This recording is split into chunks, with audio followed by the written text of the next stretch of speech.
Hey traders, TJ Watkins here. Today I want to show you guys some things about leverage ETFs that are absolutely important for you to know if you're going to be trading them.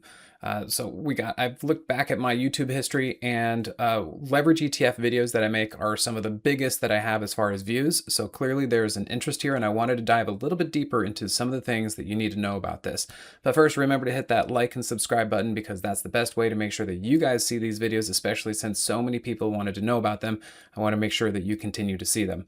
You can also come over here to simplertrading.com/Moxie. That's how you can find more information about me and my trading room, and you can always sign up for a $7 trial for 30 days. Check that out. Okay, so let's dive over here.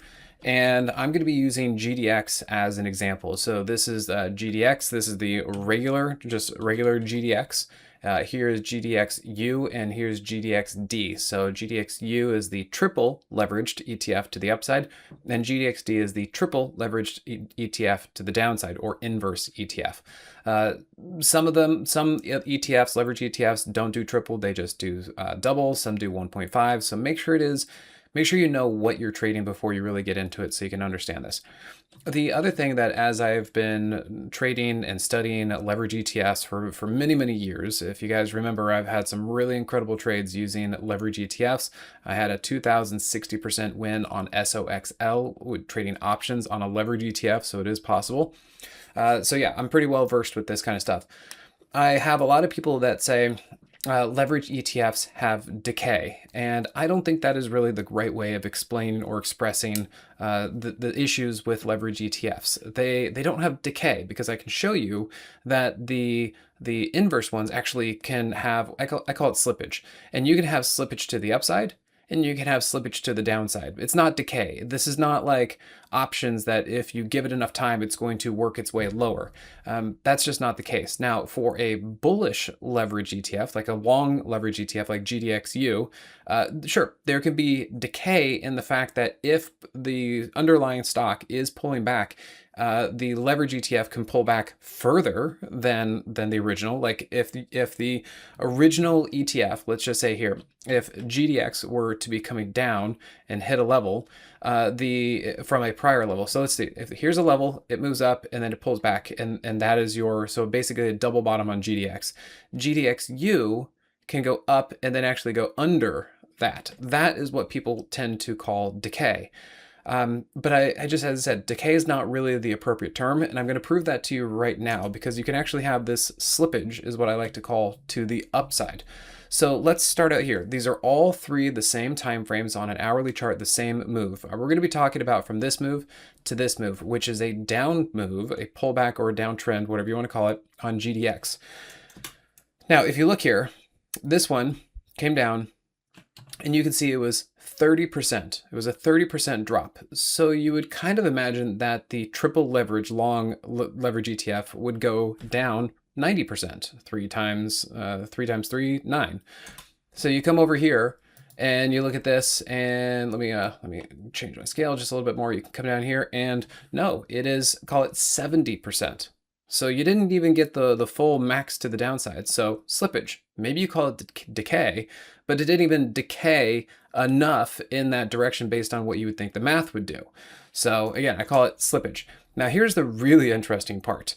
You look at GDXD, which is the inverse leverage ETF, that goes up when GDX goes down. And if it went down 30%, you would expect the triple leverage ETF to go up 90%, right?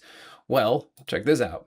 From here, it goes up 165%. So this is the caveat and the warning that these the brokers and the institutions that create these things, what they say in their prospectus is that they try to replicate 3x on a daily basis. They don't say that this is going to be 3x on a yearly basis or a monthly basis. They only say from day to day, they try to account for the leverage of 3x. And over the course of a few days, that can stack up either to the upside or to the downside. Again, slippage. And you also have to realize how these things do this. They don't just perfectly look at this and say, oh, what's the number? What's this? Oh, we're just going to make that happen. No, they actually have to come up with these things and make it actually create 3x. So there's futures, There are options. There are other derivatives of how they actually make this stuff happen. And sometimes because they happen so fast, that you can actually overshoot your 3x. And I see this more specifically like on these big moves. Like how the heck did GDXD get 165% gain when GDX only went down by 30%? Like where did that extra stuff come from? Well, part of it is, remember, options. The companies and the brokers that make these leverage ETFs, as I said, they have to actually get this performance. You know, they have to mimic these things and they have to do it through leverage. And remember, when stocks go down, volatility goes up. And so a lot of how they are getting their leverage is by using options. And those options then increase in premium because volatility increases. So it's a natural ballooning of premium, basically.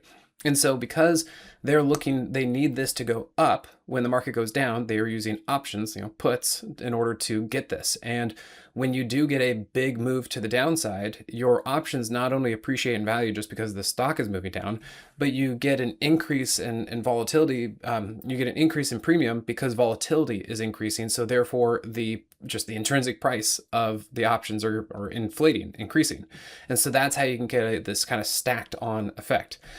Now, you need to be a little bit careful about this. So for as much as this looks very exciting, you're like, oh my gosh, this is cool. I have an IRA. I can't go short. So I'm going to trade these leverage ETFs, these inverse leverage ETFs. And not only will I make great money because the stock is going down, I'm going to make killer money because a stock that goes down 30%, I could get 165% to the upside. Okay.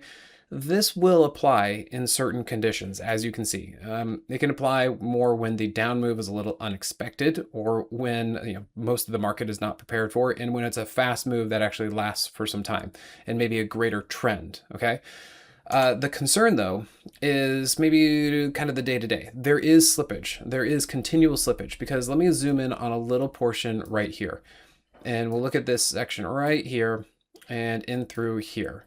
And what I wanted to show you on this one, let me kind of get these zoomed in properly, and we can look at this. So these lines, we're going to be talking about from here down to here, and from here down to here, which is this up to this. Now look at the slippage that occurs here. If you look at GDX or GDXU, you can see from the high to the low and from the high to the low.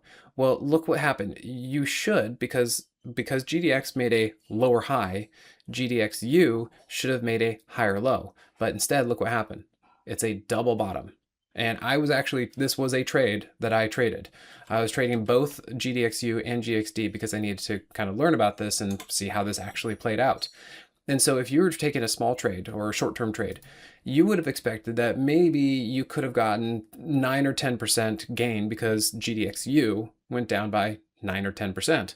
But instead, GDXD was flat, completely flat. So, poof, there goes your 10%. There's not even a trade there. Okay, so that is part of the slippage that you need to be aware of, that just because it's going down, you don't always get outsized moves to the upside. In fact, if it's not a big move and there's a little bit of noise, these things may not appreciate. And this is that kind of slippage. So the moral of the story here is that if I'm trying to do little short trades, like little moves, I find it more productive to actually short the long levered ETF. If I think that there's going to be a little down move. If I think there's going to be a big down move, then yes, maybe going long the inverse ETF could actually be the better direction. I've got a little bit more to say about that too in just a second. But if you look here on GDXU, so you have this, you can see GDX came down. Let's see what the overall move to the downside was. Let's call it 7%. So 7 times 3 is 21. So you'd expect that maybe you're going to get 21% out of this. Well, you come over here and you look at this. Actually, you got about 25%. So you actually did better. And this is where I'm saying that kind of understanding how these leverage ETFs work can actually work to your advantage. And you can see here that shorting the long levered ETF actually got you more than 3x of what GDX came down to.